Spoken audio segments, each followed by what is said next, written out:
തീഗിനയിലെ എൻ്റെ സഹോദരി സഹോദരന്മാരെ, നിങ്ങളോടൊത്ത് ഇവിടെ ഈ സായം സന്ധ്യ ചെലവഴിക്കുവാൻ കർത്താവായ യേശു ക്രിസ്തു നമുക്കെല്ലാവർക്കും അവസരം തന്നതിനെ ഓർത്ത് നമുക്ക് നന്ദി പറയാം.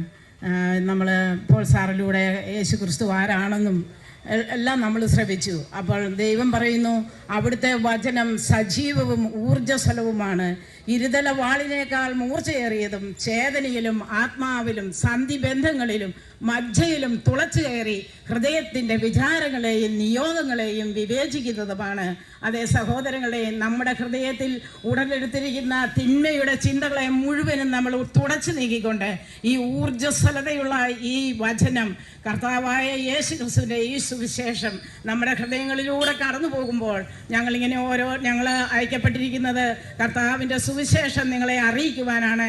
ഇരുതല വാളിനേക്കാൾ മൂർച്ചയുള്ള ഈ സുവിശേഷം നിങ്ങളുടെ ഹൃദയങ്ങളിലും വിതച്ചുകൊണ്ട് നിങ്ങളെ കർത്താവിന് പ്രിയപ്പെട്ടവരാക്കി നിങ്ങൾക്ക് നിത്യജീവനിലേക്ക് നിങ്ങളെ കൊണ്ടുപോകാനായിട്ടാണ് ഞങ്ങളെ കർത്താവ് ഏൽപ്പിച്ചിരിക്കുന്ന ദൗത്യം. ആ ദൗത്യം നിങ്ങളുടെ മുൻപിൽ വന്ന് ഞങ്ങൾ പൂർത്തിയാക്കുവാനുള്ള കൃപ കർത്താവായ ദൈവം നിങ്ങൾക്കും ഞങ്ങൾക്കും നൽകട്ടെ എന്ന് ഞാൻ പ്രാർത്ഥിക്കുന്നു. ഈ വചനത്തിൽ പറയുന്നുണ്ട്, ഒരുവൻ ലോകം മുഴുവൻ നേടിയാലും നിന്റെ ആത്മാവ് നഷ്ടമായാൽ നിനക്ക് എന്തു പ്രയോജനം? ഒരുവൻ തൻ്റെ ആത്മാവിന് പകരമായി എന്തു കൊടുക്കുമെന്ന്. അത് സത്യമല്ലേ? കർത്താവായ യേശു ക്രിസ്തു പറയുകയാണ്, നീ സമ്പന്നനാണോ, ദരിദ്രനാണോ, രോഗിയാണോ, നീ ആരായിരുന്നാലും നിന്റെ ആത്മാവ് നഷ്ടപ്പെട്ടു പോയാൽ നിനക്ക് എന്തു പ്രയോജനമെന്ന്. അതുകൊണ്ട് നമ്മൾ നമ്മുടെ ജീവിതത്തെ ക്രമീകരിക്കുക, ക്രമപ്പെടുത്തുക. പരസ്പരം സ്നേഹിച്ചുകൊണ്ടും സഹോദര്യ സ്നേഹം പുലർത്തിക്കൊണ്ടും നമ്മൾ നമ്മുടെ ജീവിതത്തെ ക്രമീകരിക്കുക. നമുക്ക് നമ്മുടെ മുമ്പിൽ കടന്നുപോയ കുറച്ച് മഹത് വ്യക്തികളെ നമുക്ക് ഓർക്കാം. മദർ തെരേസ ഈ ലോകം മുഴുവനും അംഗീകരിച്ച ഒരു ജീവിക്കുന്ന വിശുദ്ധ എന്നാണ് ആ സ്ത്രീയെ നമ്മൾ അറിയപ്പെടുന്നത്. ലോകം നൊബേൽ സമ്മാനം നേടിക്കൊടുത്തുകൊണ്ട് അവരെ ബഹുമാനിച്ചിട്ടുണ്ട്. അതുപോലെ തന്നെ നമ്മുടെ രാഷ്ട്രപിതാവായ മഹാത്മാഗാന്ധി, അദ്ദേഹവും ഈ ലോകത്ത് അംഗീകരിച്ച ഒരു വ്യക്തിയാണ്. എവിടെ ചെന്നാലും മഹാത്മജിയുടെ ഒരു വചനം, അദ്ദേഹത്തിൻ്റെ ജീവിതം ഒരു പാഠമാണ് എല്ലാവർക്കും. അതുപോലെ തന്നെ നമ്മുടെ ഇന്ത്യൻ പ്രസിഡൻ്റായിരുന്ന അബ്ദുൽ കലാം, അദ്ദേഹവും ഒരു മഹത് വ്യക്തി തന്നെയാണ്.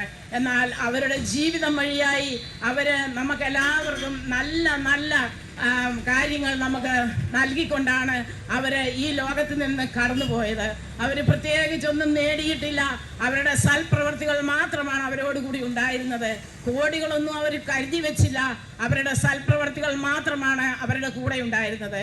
അതുകൊണ്ട് അവർ മൺമറഞ്ഞു പോയിട്ടും വർഷങ്ങളോളമായി, എത്ര വർഷം, നൂറ്റാണ്ടുകൾ അങ്ങോട്ട് വരുന്നു, എന്നാലും എന്നും മനുഷ്യ ഹൃദയങ്ങളിൽ അവർ ജീവിക്കുകയാണ്.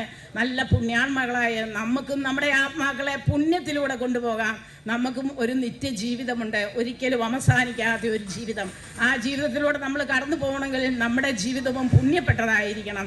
അതുകൊണ്ട് കർത്താവിൻ്റെ ഈ വചനം, ഊർജ്ജസ്വലവും ആയ വചനം, മജ്ജയിലൂടെ ചേതനയുടെയും കടന്നു പോകുന്ന ഇരുതല വാളിനേക്കാൾ മൂർച്ചയേറിയ ഈ വചനം ഈ ഭാഗത്തുള്ള എല്ലാ മക്കളുടെ ഹൃദയങ്ങളിലും എന്നും ഉണ്ടാകണം. അതാണ് കർത്താവ് ആഗ്രഹിക്കുന്നത്. കർത്താവായ യേശു ക്രിസ്തുവിലാണ് രക്ഷ.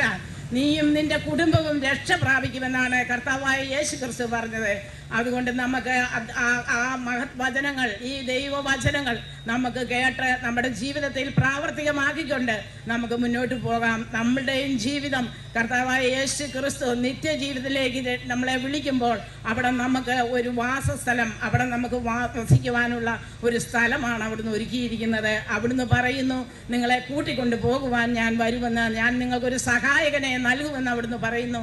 ആ സഹായകനാണ് ഈ ഭൂമിയിൽ നന്മ ചെയ്തുകൊണ്ട് ജീവിക്കുവാൻ നമ്മളെ പ്രേരിപ്പിക്കുന്നത്. ആ പ്രേരണ അനുസരിച്ച് നമ്മൾ മുൻപോട്ട് ജീവിക്കുക, മറ്റുള്ളവരെ കാണുക, അവരെ ശ്രവിക്കുക, പരസ്പരം സ്നേഹിക്കുക. നിന്നെ പോലെ നിന്റെ അയൽക്കാരനെയും സ്നേഹിക്കണമെന്ന ആ ഒരൊറ്റ വചനം നമ്മുടെ ഹൃദയത്തിൽ നമുക്ക് ഏറ്റെടുക്കാം, നമ്മുടെ ജീവിതത്തിൽ നമുക്ക് പ്രാവർത്തികമാക്കാം.